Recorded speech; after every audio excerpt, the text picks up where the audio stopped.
बोल अब सच का सुप्रभात होगा। बोल अब झूठ तार तार होगा। बोल चाहे सच जितना भी कड़वा होगा। बोल अब सच न बेआवाज होगा। एक तरफ जहां लोग नाइंसाफी के खिलाफ मुंह तक नहीं खोलना चाहते, वहीं ऐसे लोग जो बोल नहीं सकते, सुन नहीं सकते, एक ऐसी नज्म, एक ऐसी पोएम रिसाइट कर रहे हैं जिसका टाइटल ही है बोल। और सबसे बड़ी विडंबना तो ये है कि जब इस तरह के लोग मुसीबत में होते हैं तो उनको समझने वाले बहुत कम होते हैं। आज भी जब इस केस के बारे में सोचता हूं तो थोड़ा जज्बाती हो जाता हूं, क्योंकि इस केस में गुजरा एक एक दिन ऐसा था जिसे जिंदगी में कभी भुलाया नहीं जा सकता।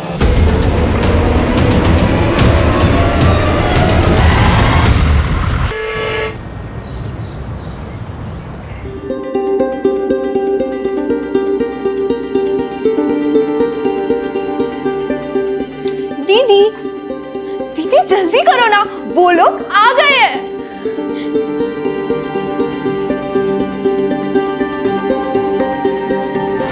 हाँ हाँ दीदी, अब तो एकदम मस्त लग रहे हो। मेरे होने वाले जीजू ना लड्डू हो जाएंगे।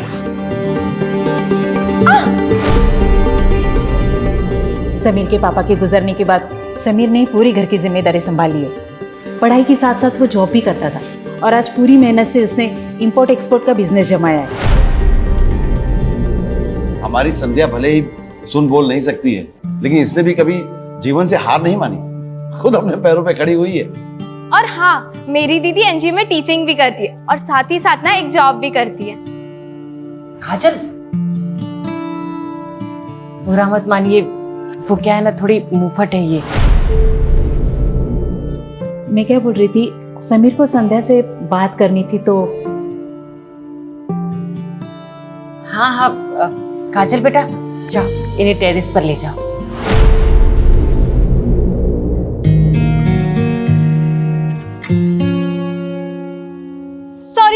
सॉरी, मुझे ना दीदी के साथ रुकना पड़ेगा। आप ना ये समझ लीजिए कि मैं आप दोनों की इंटरप्रेटर हूँ।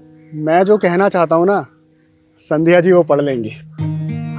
चलो कोई बात नहीं। वैसे भी दीदी नहीं चाहती कि मैं कबाब में हड्डी बनूं। ना दीदी, ऑल द बेस्ट, बाय। क्या आप इस रिश्ते से खुश हैं? क्या आपकी मर्जी से ये सब हो रहा है? आप जो कहना चाहती हैं मुझे लिख के बता दीजिए। मेरे पेरेंट्स मेरे पर दबाव नहीं बनाते हैं, लेकिन आप मुझ जैसी लड़की से शादी क्यों कर रहे हैं? मैं सच कहूँ तो मुझे आपकी फोटो देख के ही आपसे, क्या मैं आपको पसंद हूँ? आप मुझसे शादी करना चाहती हैं?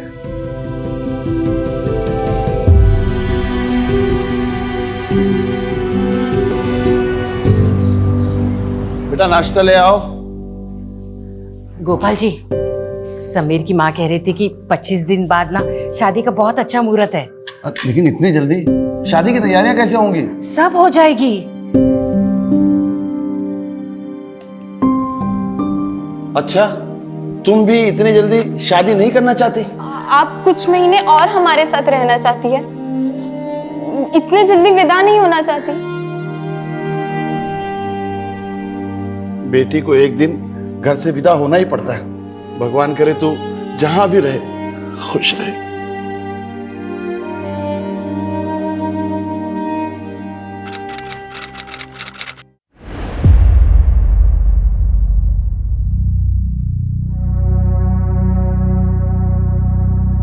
अरे चोट तो नहीं लगी?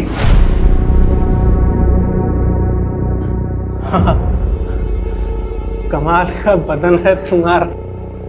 अरे बोल नहीं सकती हो, सुन नहीं सकती हो, समझ तो सकती हो ना। कहाँ लगी चोट? दिखाओ।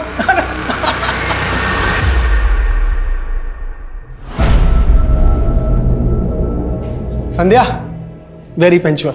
रोज 8:30 बजे तुम आ जाती हो। हाँ हाँ शुरू करो।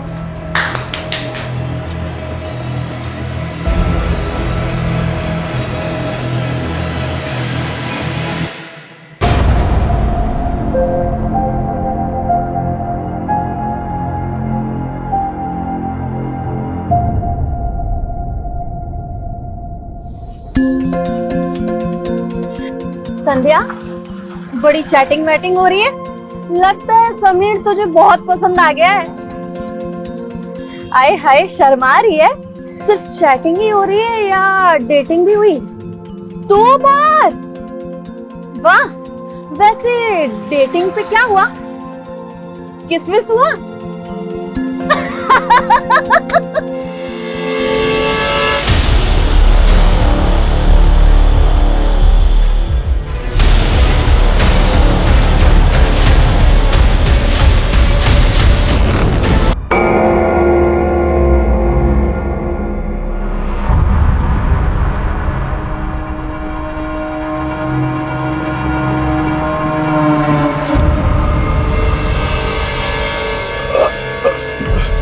ओए बल्ले ओए, बड़ा ही बढ़िया मुर्गा बनया सी, स्वाद ही आ गया यार। अरे कितना बार बोला ये नॉनवेज फूड का बात मत किया कर। आज से 12 दिन तक कुछ नहीं खाएगा। 12 दिन तक मेरा उपवास है। और 9 दिन के नवरात्रे तो सुने थे, ये 12 दिन के कौन से उपवास हो गया? 12 दिन का प्रजापति अमावस्या है। ये उपवास करने से इंसान का सारे पाप धुल जाता है। ओए केड़े पाप होए? तू तमिलनाडु में किसी का मर्डर तो नहीं करके आया है? चुप कर, तेरे को बोला तू पंजाब में कांड करके आया। और चल काम कर अपना।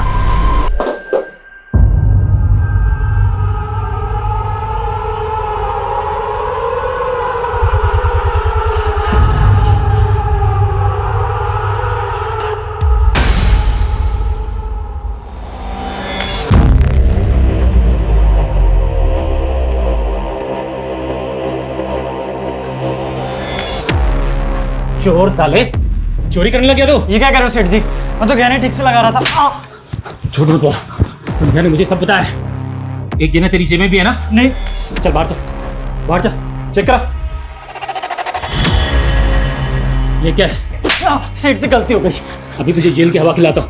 पूजा, पुलिस को फोन लगा। नहीं सेठ जी, पुलिस को मत बुलाओ। मैं माँ कसम आज के बाद दोबारा नहीं करूंगा। मैं आपके पैर पड़ता हूँ। साले तुझे तो मैं वैसे भी नौकरी से निकालने वाला था। चल भाग यहाँ से। घूर क्या रहा है? घूर क्या रहा है? घूर क्या रहा है उसे? मैं इनका शक्ल दिखाई ना, जान ले लूंगा तेरी। चल भाग यहाँ से, भाग।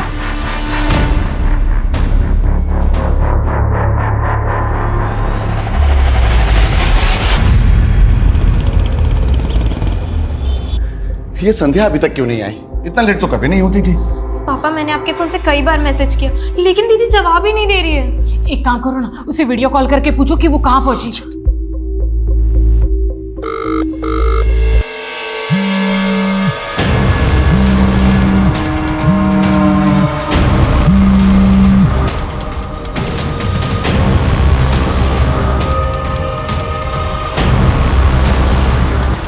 पापा, कहीं दीदी जीजू से तो मिलने नहीं चली गई?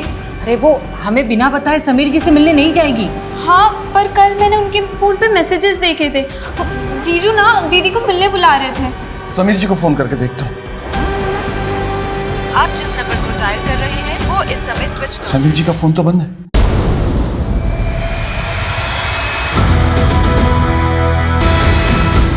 संध्या मिली क्या? नहीं, पता नहीं किस मुसीबत में होगी। मैं एक काम करता हूँ, पुलिस के पास जाता हूँ। संध्या का कुछ पता चला? दुर्गानगर पुलिस थाने वाले भी सहयोग नहीं कर रहे। सिर्फ गुमशुदगी की रिपोर्ट लिख ली है। बेचारी अपनी तकलीफ किसी से बोल भी नहीं सकती। पता नहीं ऊपर वाला भी उसकी सुन रहा है कि नहीं।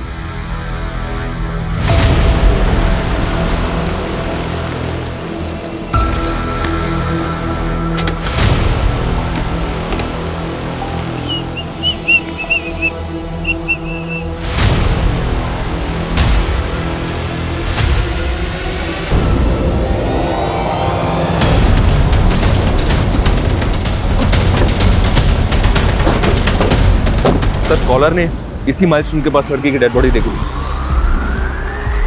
चेक करो सर।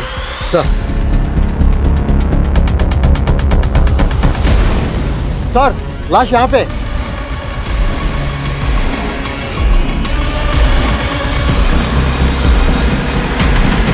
बहुत ही ब्रूटल मर्डर है सर। जिंदा सांस चल रही, उठाओ लड़की को। सर एम्बुलेंस को फोन करो। एम्बुलेंस का टाइम नहीं है, जल्दी उठाओ, पास में हॉस्पिटल है, वहां लेके जाओ जल्दी।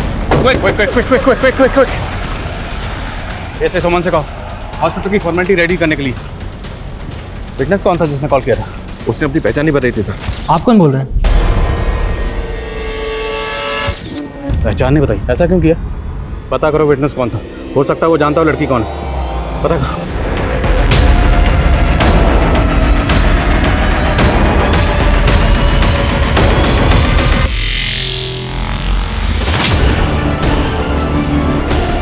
जी सर, मैं हॉस्पिटल में ही हूँ। ठीक है सर, मैं अपडेट करता हूँ आपको। जैन सर। जय सर इलाज शुरू हो गया, लेकिन लड़की की हालत बहुत क्रिटिकल है, कुछ कहा नहीं जा सकता सर, वो बचेगी भी या नहीं। सर उस कॉलर की कोई अपडेट नहीं जिसने कंट्रोल रूम में कॉल करके लड़की के बारे में बताया था। सर जिस नंबर से उसने कॉल किया था वो लगातार बंद आ रहा है। हमें इन्फॉर्म करके फ़ोन बंद कर लिया। पता करो वो नंबर किसके नाम पर रजिस्टर्ड है।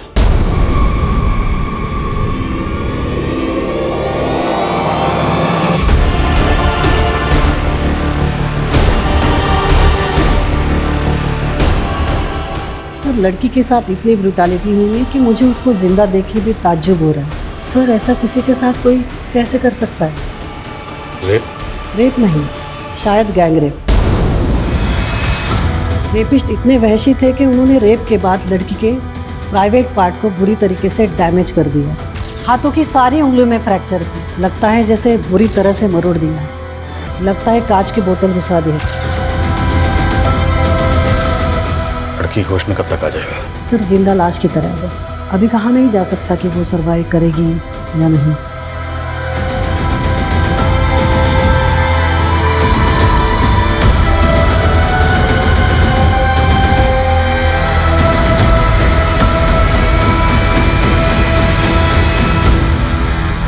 अभी तक यहाँ कुछ काम का तो मिला नहीं है सर, और यहाँ से 5 किलोमीटर तक कोई सीसीटीवी भी नहीं है। तो क्या करें, तहकीकात बंद कर दें? शर्मा ढील नहीं दे सकते, मालूम है ना, ये केस भी मीडिया की नजरों से बचने वाला नहीं है। शर्मा ढील नहीं दे सकते हम। जानता हूँ सर, लेकिन मुझे ऐसा लग रहा है कि यहाँ पे क्राइम हुआ ही नहीं सर, क्राइम कहीं और हुआ है और लड़की को यहाँ पे किसी गाड़ी से डंप किया गया। लेकिन उन्होंने विक्टिम को जिंदा छोड़ा, क्यों? और हेलो, संध्या सोलंकी जी, ओके ठीक है। दुर्गानगर पुलिस स्टेशन से फोन था। कल रात वहां पर एक संध्या सोलंकी नाम की लड़की की मिसिंग कंप्लेंट फाइल हुई और उनका कहना है कि विक्टिम का चेहरा संध्या सोलंकी से मैच हो गया। वो विक्टिम के पेरेंट्स को लेकर हॉस्पिटल आ रहे हैं, मैं वहीं जा रहा हूँ। शर्मा, यहाँ जितने भी रेस्टोरेंट हैं, जितने भी ढाबे हैं, सब जगह पूछताछ करो, एक भी छूटना नहीं चाहिए। ओके सर, पूछताछ करो सब। हेलो सर, मीडिया हॉस्पिटल में जमा होनी शुरू हो गई है। सर किसी स्टाफ ने उन्हें लड़की की हालत के बारे में भी बता दिया। पहुंच रहा हूँ मैं। शर्मा, मीडिया। एक बार फिर से इंसानियत ने दम तोड़ दिया। एक और रेप केस कल रात आउटर जयपुर से सामने आया है। रेप विक्टिम बच तो गई है, लेकिन वो अभी भी जिंदगी और मौत से लड़ रही है। आखिर कौन है इस लड़की के गुनहगार? हेलो, वो बच गई।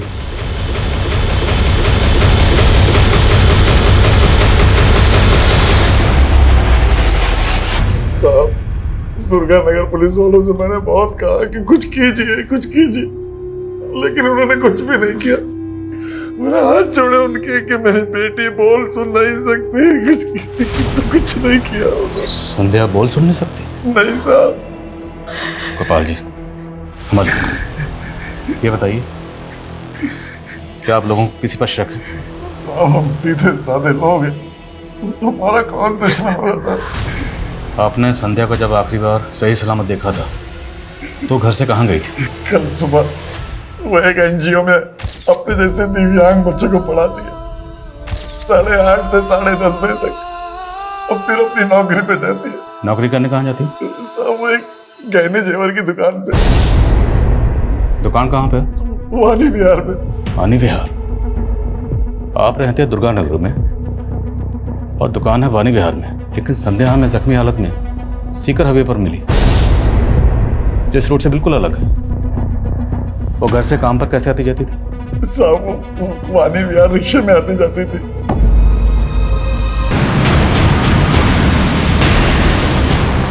सर, संध्या के पेरेंट्स ने किसी पे शक नहीं जताया।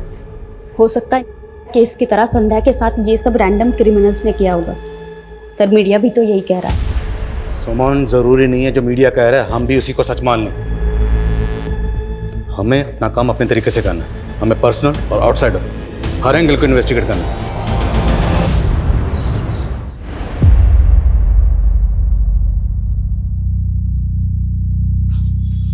ये लो तुम्हारा टिफिन। क्या हुआ? समीर आज पढ़ने नहीं गई? अरे मैं तुम्हें बताने ही वाली थी, वो खबर जिस लड़की की चल रही है ना अखबार में, वो इसकी मास्टर नहीं है। क्या? हाँ, वो हादसा ना उसी के साथ हुआ था कल रात को, और इसलिए समीरा और बाकी के बच्चों को ना एनजीओ वाले ने छुट्टी दे दी। अरे अब्बू आज दुकान नहीं गए? जा रहा था, चल जाते हुए तुझे भी काम पे छोड़ देता हूँ। जी अब्बू। खुदा हाफिज अम्मी। खुदा हाफिज बेटा। सर जी, संध्या तो रोज की तरह शाम को 7 बजे यहाँ से चली गई।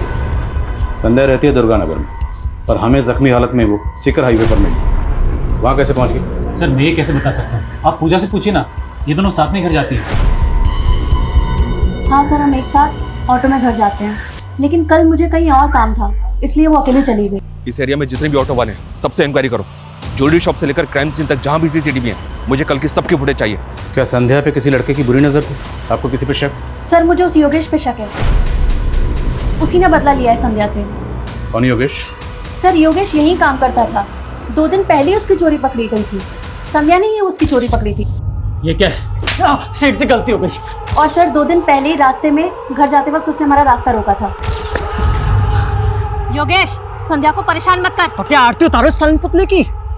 मेरे पेट पे लात लगी है, भूलने वाला नहीं हूँ।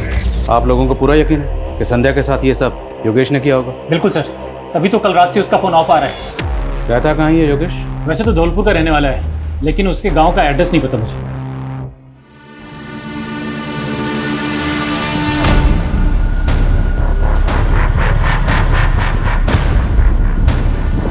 सर, संध्या तो उस दिन भी हर रोज की तरह क्लास खत्म करके चली गई थी 10:30 बजे। तुम्हें कुछ तो हिंट होगा कि संध्या के साथ ऐसा कौन कर सकता है? सर, हमें तो समझ में ही नहीं आ रहा कि एक बेजुबान लड़की के साथ कोई ऐसी हरकत करेगा। समीर बेटा, क्या हुआ? बड़ी गुमसुम सी बैठी। पता नहीं इसके मन में क्या चल रहा है। आज तो सुबह से इसने ठीक से खाना भी नहीं खाया है। शायद अपनी मास्टरनी के लिए दुखी है। सर, उस कॉलर का पता चल गया जिसने उस रात संध्या को सीकर हाईवे पे देखा था। अंकित शर्मा नाम है उसका। थाने बुलवा लिया उसे? सर, मैं उस लड़की को बिल्कुल नहीं जानता। वो तो जब मैं उसे वहाँ देखा मुझे लगा वो मर गई है, इसलिए कंट्रोल रूम फ़ोन कर दिया। कंट्रोल रूम फ़ोन किया लेकिन अपने बारे में कुछ नहीं बताया। फिर उसके बाद अपना फ़ोन स्विच ऑफ कर लिया। क्यों? सर, वो मुझे ब्लड फोबिया, और मैं ज़रा सा भी खून देखता हूँ तो बेचैन हो जाता हूँ। और वो लड़की तो मुझे चक्कर आ गया सर। मैं बार बार उसके बारे में बात नहीं कर सकता सर। अभी भी उसके जिक्र से मेरे बदन कांप रहा है सर। रिलैक्स। और क्या देखा तुमने? सर, मैंने कुछ नहीं देखा सर। देखो, अभी प्यार से बात कर रहा हूँ। अगर मुझे बाद में पता चला कि तुमने कुछ झूठ बोला था तो फिर बहुत बुरा होगा। सर, मैं क्यों झूठ बोलूँगा सर? सर, मैंने ही फ़ोन करके आप लोग को इन्फॉर्म किया और उसकी जान बचाई सर। ठीक है, जाओ। नजर रखो इस पे। वारदात वाली रात इसकी एक्टिविटी चेक करो। हो सकता है इस क्राइम में शामिल हो, और हमें फ़ोन करके इन्फॉर्म करना इनकी प्लानिंग का हिस्सा है।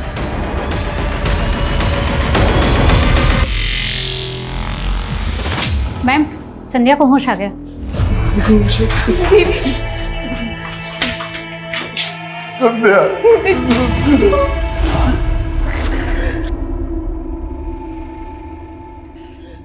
हाथ दूर रही। क्या हालत कर दी है मेरी बच्ची की। दीदी, आप ठीक हो ना?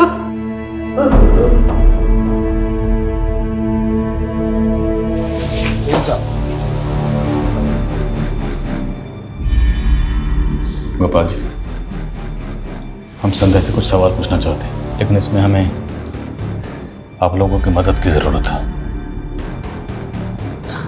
काजल बेटा, साहब जो भी बोले ना, तू संध्या से पूछ के बता।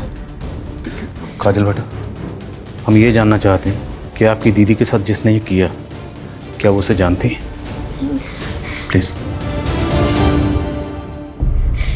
दीदी, आपके साथ जिसने ऐसा किया, आप उसको जानती हो? कौन है वो? साहब, संध्या कुछ बताना चाहती है। उसके हाथ में चोट बहुत लगी है। उन दरिंदों ने तो उसकी उंगलियां भी तोड़ दी ताकि वो कुछ बता ना सके। काजल बेटा, दीदी से कहो अगर वो न जानती तो अपनी पलकों को 2 बार झपकाए। दीदी, आप अगर उनको जानती हो तो अपने पलके 2 बार झपकाओ।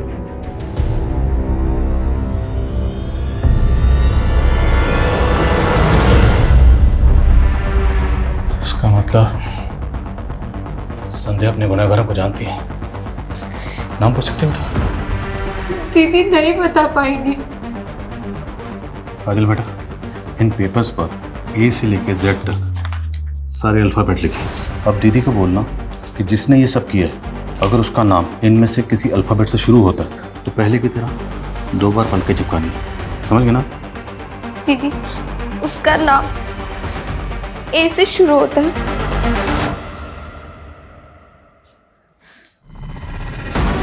नेक्स्ट पूछो। बी।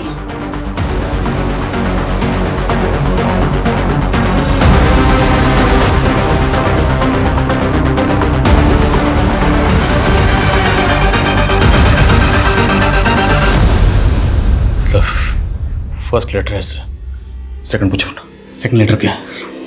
एस के बाद दूसरा अल्फाबेट।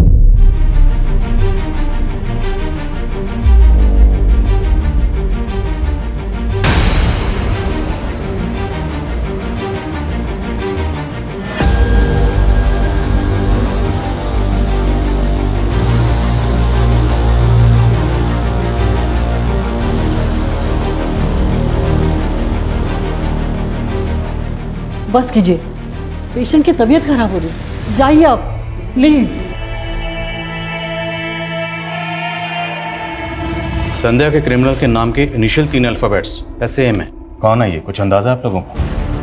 पापा, जीजू के नाम में भी पहले ऐसे ही आता है। संध्या शादीशुदा? नहीं साहब, अभी कुछ दिनों में शादी होने वाली थी। जिस लड़के से शादी होने वाली है उसका नाम क्या है? समीर।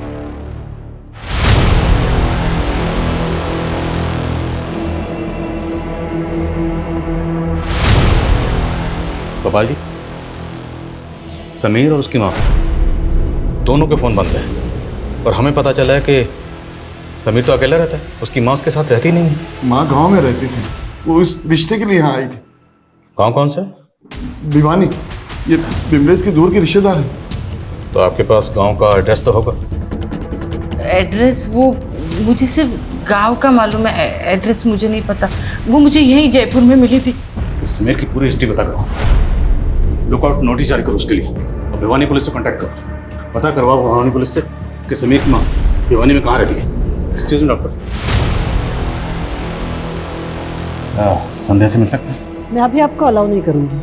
आपकी पूछताछ की वजह से उसकी हालत और भी बिगड़ चुकी है। उसके हार्ट बीट्स अनस्टेबल है, ऑक्सीजन लेवल भी अचानक से गिर गया है। लेकिन हाँ, संध्या के बॉडी पे जो सीमेंट्स मिले थे उसकी रिपोर्ट आई है। इसमें 3 लोगों का डीएनए। मतलब रेपिस्ट 3 है? यस। और संध्या के नेल्स में रेक्सिन के ट्रेसेस भी मिले। रेक्सिन जो सोफा सेट या गाड़ियों के सीट कवर वगैरह बनाने में इस्तेमाल होती है? जी। और उसके कपड़ों पे इंजन ऑयल के धब्बे भी मिले हैं।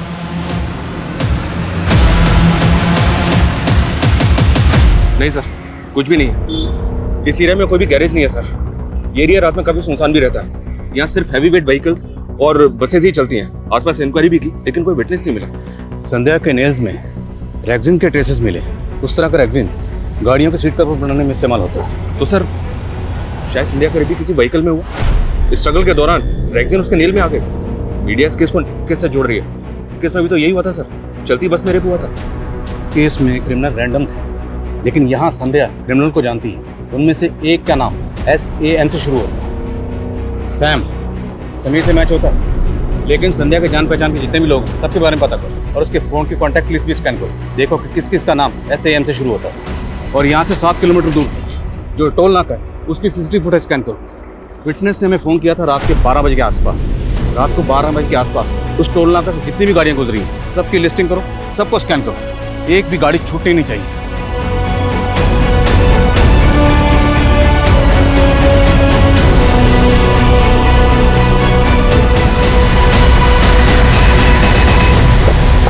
सर योगेश के CDR में 2 सस्पिशियस नंबर मिले हैं, दोनों फेक ID के नंबर हैं और दोनों नंबर धौलपुर में एक्टिव थे। धौलपुर? ये योगेश भी धौलपुर का रहने वाला, उसके नेटिव एड्रेस का पता चला? धौलपुर पुलिस को अपडेट दिया था, लेकिन अभी तक वहाँ से कोई इन्फॉर्मेशन नहीं आई है।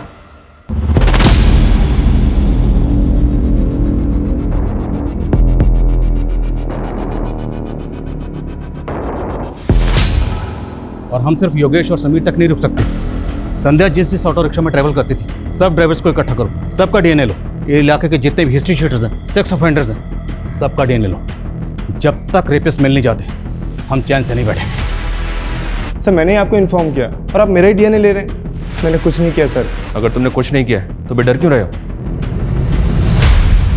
काम है सर, संध्या जिस ज्वेलरी शॉप में काम कर रही थी उस शॉप के बाहर की कई दिनों की CCTV फुटेज चेक की हमने, उसमें से ये फुटेज मिली है।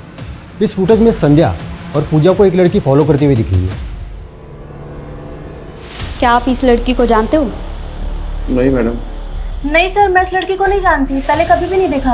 किसी भी सूरत में पता करो कि ये लड़की कौन है। हो सकता है लड़की संध्या को जानती हो और ये भी चांसेस हैं कि लड़की खुद इस कांड में इन्वॉल्व है।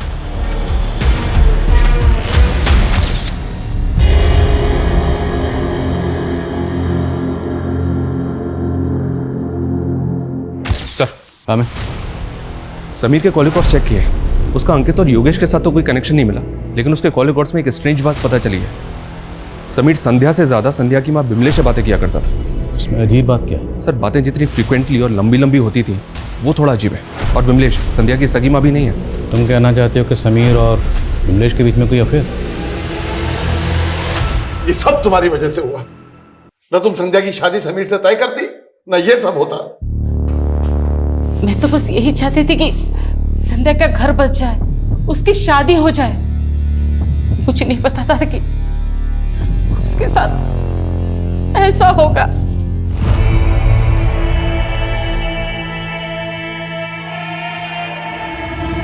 सर धौलपुर पुलिस का फोन था, उनको योगेश के गांव का पता मिल गया। तूने कुछ नहीं, हाँ? तो तू भागा क्यों था बे? हाँ? और तू फेक आईडी से लिए कि 2 नंबर्स के लगातार टच में। कौन है वो दोनों? सर जो वो 2 नंबर थे ना, फेक आईडी से बात करता था, वो बागियों के साथ काम करते हैं। तेरा बागियों के साथ क्या कनेक्शन है? वो मैं उनके साथ मिलकर अपने मालिक रमन से बदला लेना चाहता था, इसलिए हमने उसकी दुकान लूटने का प्लान किया था। पर ये हादसा होने के बाद हमने कुछ नहीं किया। इस योगेश का DNA लो और धौलपुर पुलिस से उन दोनों बागियों की डिटेल्स मंगाओ। पूरे चांसेस हैं कि इसने उन दोनों के साथ मिलकर संध्या का रेप किया होगा। उस वारदात वाली रात टोल नाके से गुजरने वाले 300 से ज्यादा व्हीकल्स की लिस्टिंग की है। उनमें से एक बस ऐसी मिली है जिसके ड्राइवर और कंडक्टर का बैकग्राउंड ना सस्पिशियस है। कौन है वो दोनों? ये जोगिंदर है और ये नरसिम्हा। फोरेंसिक करवाओ इनकी बस को। Okay sir.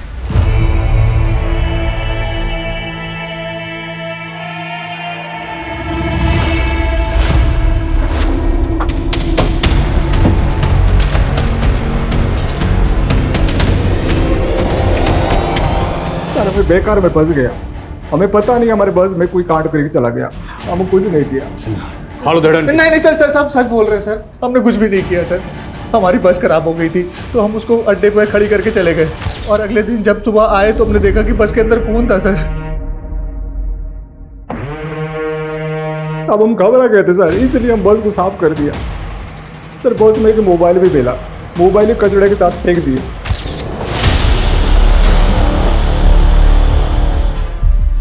यहाँ पे था जी। अच्छी तरह से सर्च करो।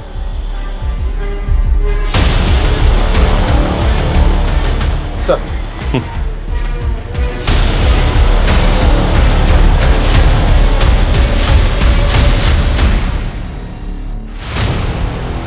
एसएस।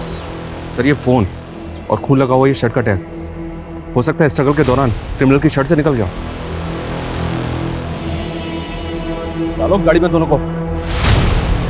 इन दोनों की बातों का भरोसा नहीं कर सकते। इन दोनों के डीएनए को रेपिस्ट के डीएनए से मैच करवाओ और पता करो क्या वारदात वाली रात इनकी बस में किसी ने कुछ होते हुए देखा था। ये टैग कौन सी टेलर शॉप का पता करो और फोन का डाटा रिट्रीव करो। Yes sir. हाँ समान। सीसीटीवी फुटेज में संध्या और पूजा का पीछा करने वाली लड़की का पता चला है दिल्ली पुलिस से। सर उसका नाम पायल राय है और वो एक प्रोस्टिट्यूट है। प्रोस्टिट्यूट? जी हाँ सर। 2 साल पहले दिल्ली पुलिस ने उसको एक ब्रॉथल से रेस्क्यू किया था। थाने बुलवा। सर मेरा इस क्राइम से कोई लेना देना नहीं है। वो मैं समीर की वजह से संध्या से मिली थी। आप जानते हैं समीर को? जी बहुत अच्छे से जानती हूँ। शादी की थी मैंने उससे, उसके कारण मैंने अपनी फैमिली को छोड़ दिया। उस कमीने ने मेरा सौदा करके मुझे बेच दिया। सर बड़ी मुश्किल से लाइफ नॉर्मल कर पाई हूँ, लेकिन कुछ दिन पहले मैंने संध्या को और समीर को मार्केट में देखा था। मुझे यकीन हो गया था कि वो संध्या के साथ वही करता जो उसने मेरे साथ किया। मैंने पता किया संध्या उसी मार्केट में एक ज्वेलरी शॉप में काम करती है। मैं संध्या को सब कुछ बता देना चाहती थी, लेकिन उससे मिलके पता चला वो बोल सुन नहीं सकती, इसलिए मैंने उसे लिख के सब कुछ बता दिया था। फिर हम दोनों ने उसको रंगे हाथों पकड़ने का प्लान बनाया। लव यू संध्या। क्या हो गया संध्या? तुम बहुत पागल बना लिया तुमने संध्या को, लेकिन अब और नहीं, इसको हम पुलिस के हवाले करेंगे। पुलिस? हमने तो सोचा था इसको अरेस्ट करवा देंगे, लेकिन वो भाग गया। सर यही है दुकान है एसएस टेलर्स। दुकान तो बंद है। हाँ सर, लेकिन मैंने मालूम किया इस दुकान का मालिक यहीं पास में रहता। ये समीर को तो अपना दूर का रिश्तेदार बता रही थी, और जिससे संध्या की शादी करवाना चाहती थी वो एक नंबर का धोखेबाज आदमी है। कई लड़कियों का सौदा कर चुका है वो। मुझे कुछ नहीं पता। झूठ मत बोल। फोन करती थी ना समीर को बार बार, तेरी बातें होती थी उससे, लंबी लंबी बातें। क्या बातें होती थी? तू भी इसके धंधे में शामिल है? साहब मैं उसे ठीक से जानती भी नहीं, वो तो सावित्री की बातों में आ गई मैं। सावित्री से भी तेरी कोई रिश्तेदारी नहीं, सब पता कर लिया हमने। वो साहब, वो सावित्री है ना, वो लड़का लड़की की शादी करवाती है ना, तो उसने मुझे कहा कि अगर मैं समीर की शादी संध्या से कराऊं ना तो वो मुझे बहुत सारे पैसे देगी। शर्म नहीं आई? अपनी ही बेटी का सौदा कर रही थी। अब सच सच बताओ, सावित्री और समीर कहाँ है? मैं कह रही हूँ मैं कुछ नहीं जानती। सावित्री को कैसे मिली थी? कहाँ मिली थी? संध्या के बाबा संध्या के लिए लड़का देख रहे थे, पता नहीं उन लोगों को कहाँ से पता चला और वो लोग मेरे पास आए। वो लोग कहाँ से आए कुछ नहीं पता, पर मेरे पास सावित्री का एक नंबर है, पर वो बंद आ रहा है साहब। वो नंबर दो।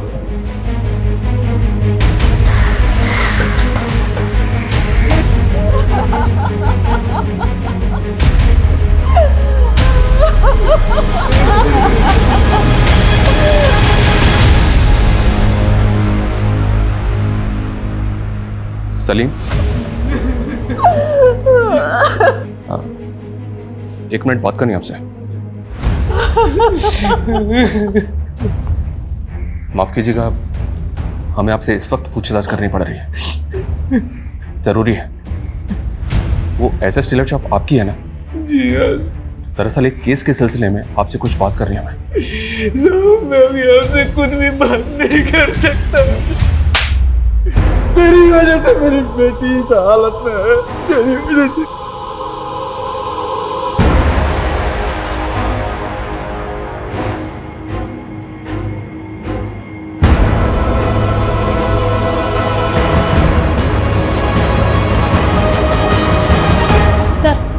सावित्री का नया एड्रेस मिला है जो उसके दूसरे नंबर के एड्रेस पर रजिस्टर है। इस सावित्री के बारे में पता करो।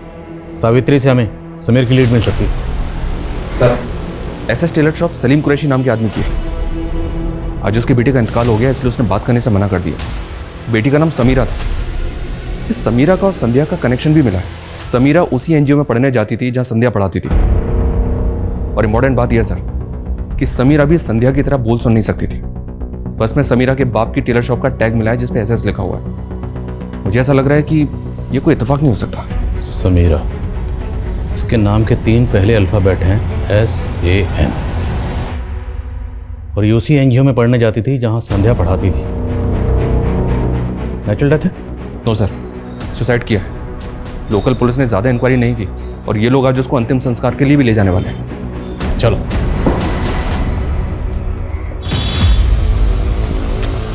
समीर कहाँ है?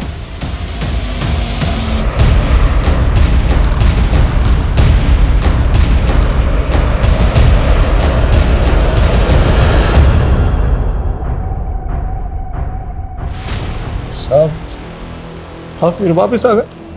देखिए, हमारा आपसे बात करना ज़रूरी है। कुछ दिन पहले एक संध्या नाम की लड़की का गैंग रेप हुआ था, और संध्या जिस NGO में पढ़ाती थी वहीं आपकी बेटी समीरा पढ़ती थी, और अब हमें पता चला है कि आपकी बेटी समीरा ने खुदकुशी की। सर, आप कहना क्या चाहते हैं? कहना नहीं, हम जानना चाहते हैं कि आपकी बेटी ने खुदकुशी क्यों की। ये बात तो हमें भी समझ में नहीं आई। समीरा बोल सुन नहीं सकती थी, पिछले कई दिन से गुमसुम थी। समझ में नहीं आ रहा था कि हुआ क्या। समझ में नहीं आ रहा कि आप लोग को छुपा रहे हैं। जब तक पोस्टमार्टम नहीं होगा अब बॉडी को दफनाएंगे नहीं। सर, ये क्या बात कर रहे हैं आप? सलीम साहब, कानूनी कार्रवाई है, पोस्टमार्टम जरूरी है।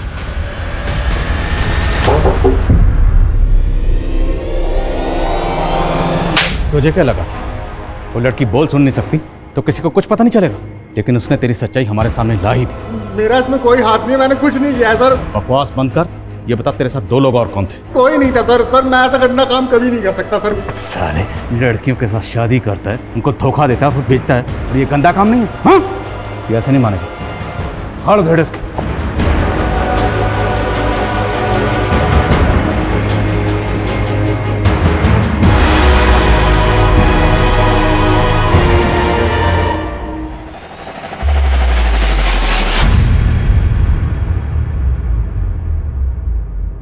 पोस्टमार्टम रिपोर्ट के मुताबिक समीरा की मौत गला दबाने से हुई थी। उसके गले पर स्ट्रैंगुलेशन मार्क्स थे, और जिस वक्त उसका कत्ल हुआ उस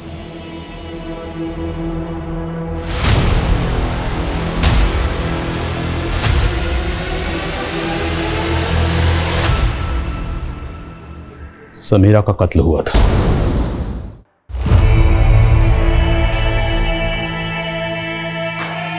संध्या, मेरी बच्ची।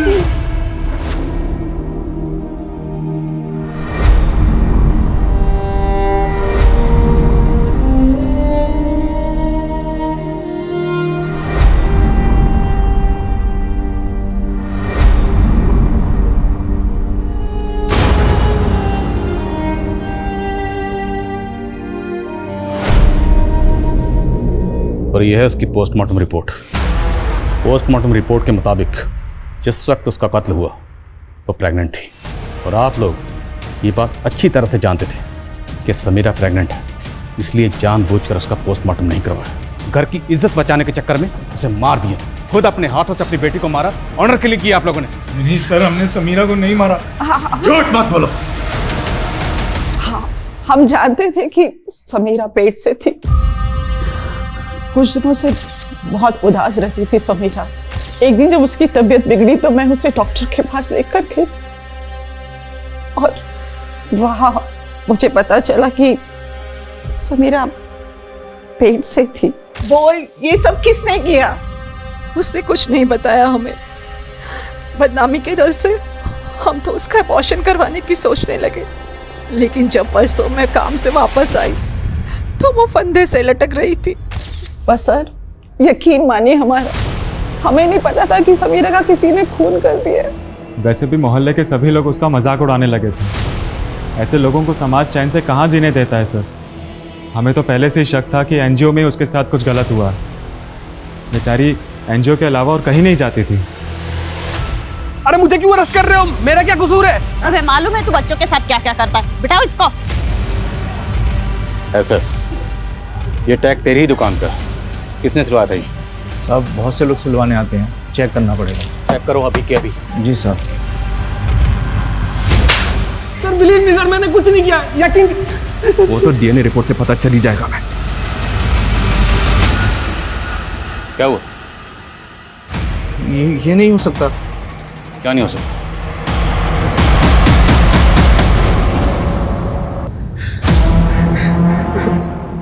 मैं अकेला नहीं था साहब, मेरे साथ जीशान भी था। समीरा का भाई? हाँ साहब, और उसका दोस्त फिरोज भी था।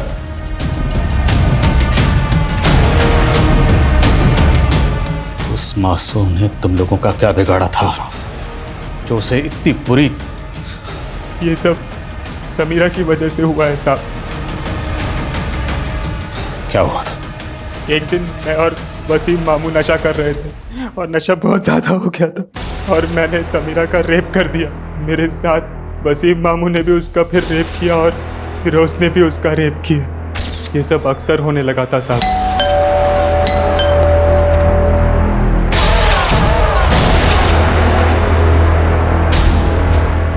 वो नहीं है, बाहर गई, बाहर। उस दिन संध्या ने हम तीनों को समीरा के साथ देख लिया, इसीलिए हमने उसे रास्ते से हटाने का प्लान बना लिया। वो नरसिम्हा और जोगिंदर मुझसे बस ठीक करवाते थे। उस रात भी उनकी बस खराब हो गई थी और वो रोड के पास में बस को खड़ी करके चले गए। मैंने बस को ठीक कर दिया और बस को लेकर हम भवानी बिहार चले गए सर। हमें पता था कि वो वहीं से ऑटो लेती है, इसीलिए हमने उसे वहीं से उठाने का सोचा और फिर मारने से पहले हमने सोचा, इसीलिए हमने उसे बस से फेंक दिया। समीरा को क्यों मारा? वो प्रेग्नेंट हो गई थी, उस डर की वजह से कि वो कहीं किसी को कुछ बता ना दे, हम फंस जाते साहब, इसलिए उसको भी मारना पड़ा। तुम लोगों को जहन्नुम भी कबूल नहीं करेगी, वहां भी तुम लोग दाखिल नहीं हो पाओगे।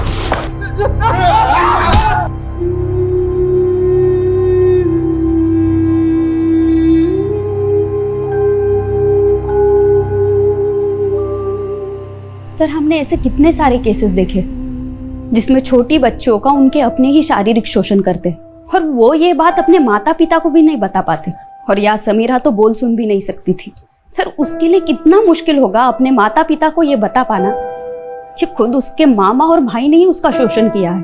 और संध्या समीरा की हमदर्द बनकर उसकी मदद करना चाहती थी, हालांकि वो खुद बोल और सुन नहीं सकती थी, पर फिर भी वो सच दुनिया के सामने लाना चाहती थी। भले ही संध्या ने सच की इस लड़ाई में अपनी जान गंवा दी, तो उसके जज्बे को सलाम करने का दिल करता है।